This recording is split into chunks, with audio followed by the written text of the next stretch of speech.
Hi there! In this short tutorial we are going to learn how to add PDF page numbers. Here is our PDF file.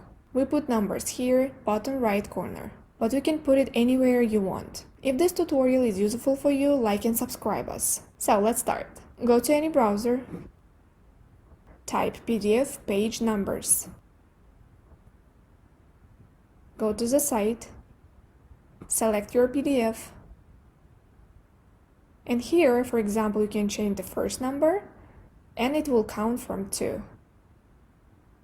And also you can count from page 2. And so on. Here you can change the numbering text. For example, I select custom, and if you don't need the word page, you can delete it. So, I leave above like it is and generate new numbered PDF.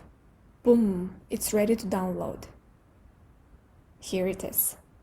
If this tutorial is useful for you, like and subscribe us. We hope you like and share it with your friends. Comment below your opinion whether this tutorial helped or not.